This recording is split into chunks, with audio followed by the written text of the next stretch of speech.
Bapak Imam, Ibu Bapak, saudara-saudari yang terkasih, khususnya keluarga bersama saudaraku Anton Paendra, Uskup. Ya, kita bercakap-cakap sedikit saja. Ya. Percakapan yang terakhir yang kita dengar bahwa Monsignor Anton merayakan ulang tahun yang ke-90 berapa? 5 pada tanggal 2 Januari. Dan itu adalah pernyataan dalam kehidupan manusia bahwa terbatas. Jadi hidup manusia diperingati tahun per tahun. Jadi itu terbatas. Anda 2, Anda 10, atau 25, atau 80, atau 95, itulah pernyataan terbatas ragam manusiawi. Dan kita selalu rayakan dengan penuh syukur. Kita rayakan dengan kegembiraan. Kita rayakan bersama-sama. Karena itu adalah pernyataan kasih karunia dari Tuhan sendiri. Sesudah beberapa hari, bukan keterbatasan yang dirayakan, tetapi batas akhir dari kematian yang dirayakan juga dan di dalam kehidupan iman untuk memperteguh dan mempererat mengapa kita sebagai murid-murid Kristus bergerak bersama-sama sampai dengan keutuhan kematian itu. Jadi manusia hidup dan kematian itu utuh, tidak bisa dipisahkan satu sama lain. Yang memang lain kali kita hidup menuju kematian, tetapi tidak. Dalam hidup ada kematian, dalam kematian itu ada hidup.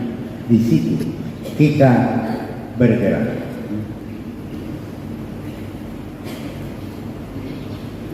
Pada hari ini kita merayakan pesta pembaptisan Tuhan Yesus Kristus.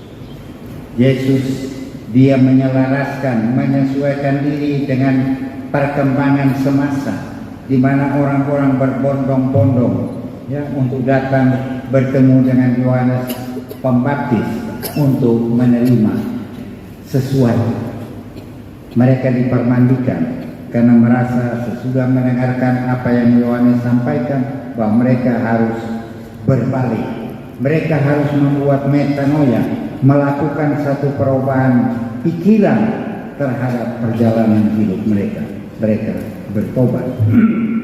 Yesus juga dia masuk di dalam suasana ini bukan karena dia berdosa, karena dia memang sungguh-sungguh menjadi manusia untuk merasakan apa yang dihayati, apa yang dialami oleh sesama manusia sebagai manusia. Dan Kristus,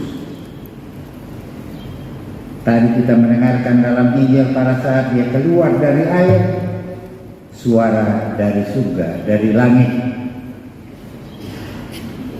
putraku yang kukasihi, aku berkenan akan dikau. Dari itu, dan Kristus boleh katakan mendapat identitas yang paling dalam bahwa dia adalah putra Allah yang dikasihi oleh Bapaknya. Dan dalam kasih itu Kristus membangun dirinya. Dia tidak membangun dirinya menurut rancangan-rancangannya, tapi menurut rancangan dari Bapaknya. Dan dia terus menaati perintah-perintah Bapaknya, melakukan perutusan sampai dia menyerahkan dirinya sehabis-habisnya untuk kebaikan manusia.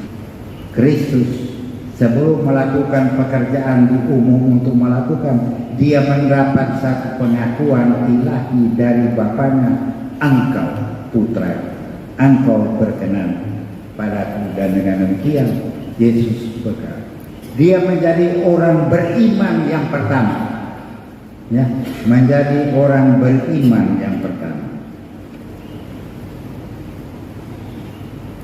Monsignor Anton selalu suka lihat permainan sepak bola toh, selalu Monsignor Anton berjaya gol dengan lain sebagainya, dan semua orang di sekitarnya langsung pasti Monsignor Anton sudah menang dengan lain sebagainya. Tapi waktu kita pergi periksa apa isi dari gol itu, isi di situ 3 bel. Monsignor Anton 3 bel yang boleh katakan di mana Anda menurut pengalaman pendapat saya, di mana dia belajar untuk menelusuri mengikuti perintah dari Yesus Kristus supaya dia membawa sukacita Injil di mana dia berada.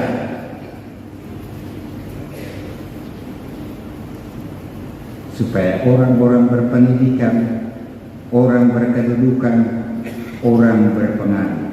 Monsignor Anton, engkau berpendidikan, engkau berkedudukan, engkau berpengaruh. Tapi 3 B ini habis, selesai, tidak ada guna. Engkau tidak bawa. Tapi engkau tinggalkan kepada seluruh umat di sini supaya mereka belajar menjadi orang yang berdisiplin, yang terdidik, menjadi orang yang mempunyai pengaruh, menjadi orang yang berusaha juga untuk memperlihatkan bahwa mereka berkedudukan dengan lain sebagainya. Tapi belum. Monsignor Anton sudah berangkat sekarang pergi untuk belajar dari Yesus Kristus bagaimana bel yang keempat, beriman, menjadi orang yang mendengarkan dan bertanggung jawab atas perintah Allah yang diberikan kepadanya. Beriman, itu yang paling penting. Di dunia ini sekarang orang tidak beriman lagi. Mereka berpendidikan, mereka berkedudukan, mereka berpengaruh, tapi tidak beriman, karena itu dunia hancur. Coba kita refleksikan saja di mana kita hidup setiap hari. Yang penting tidak, tapi tidak membangun suatu keseimbangan, suatu keselarasan seperti yang dilakukan oleh Yesus Kristus pada saat dia mendapat pengakuan dari Bapaknya bahwa Anda putraku yang kukasihi. Monsignor Anton mendengar, engkaulah Anton putraku yang kekasih. Kau laksanakan apa yang saya perintahkan kepadamu.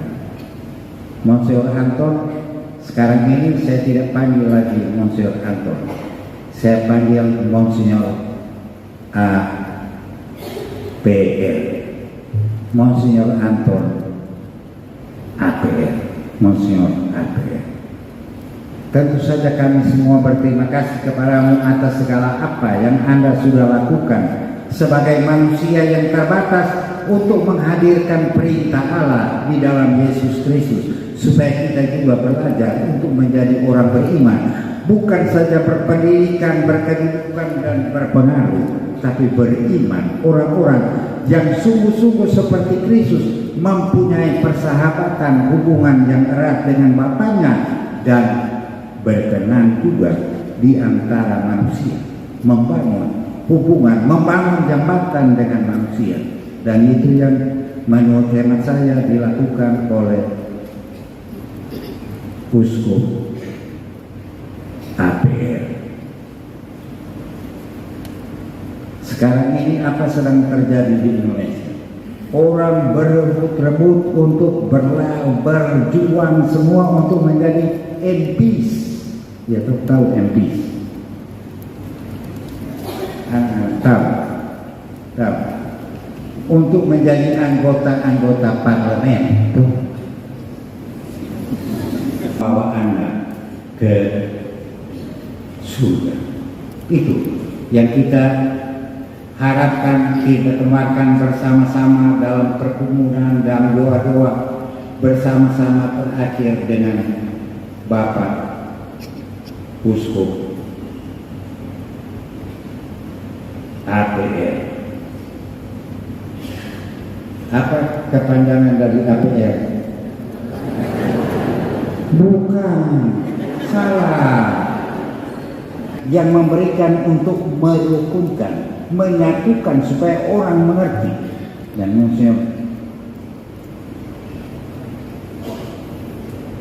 ATR ini adalah orang yang dalam ketegasannya selalu dia membawa kita sekalian kepada suatu pengenalan, suatu pengetahuan, bahkan suatu teknologi bagaimana kita menerjemahkan di dalam kehidupan kita keluarga, dalam lingkungan, dalam pemerintahan kita sebagai orang-orang Katolik, bagaimana kita bertindak supaya kita benar-benar menjadi murid, melakukan cinta kasih. Cinta kasih. Seorang SPD yang bukan saja mewartakan sabda, tapi yang melaksanakan sabda itu menjadi bagian hati dari umat, menjadi bagian hati dari orang yang mendengarkan. Saudara yang terkasih, ini percakapan sedikit tentang Pak Monsignor Anton. Semoga kita sekalian dengan doa-doa kita, tapi kita juga mengingat tentang diri kita yang belum menghadapi kematian. Tapi Monsignor Anton dia membutuhkan doa-doa kita supaya Tuhan Allah mungkin masih ada di dalam, supaya dia melapangkan dia dalam highway to heaven. Highway to heaven, jalan raya, jalan tol. Jalan tol di Indonesia ada apa? Ada apa di jalan tol Indonesia? Ada rest area.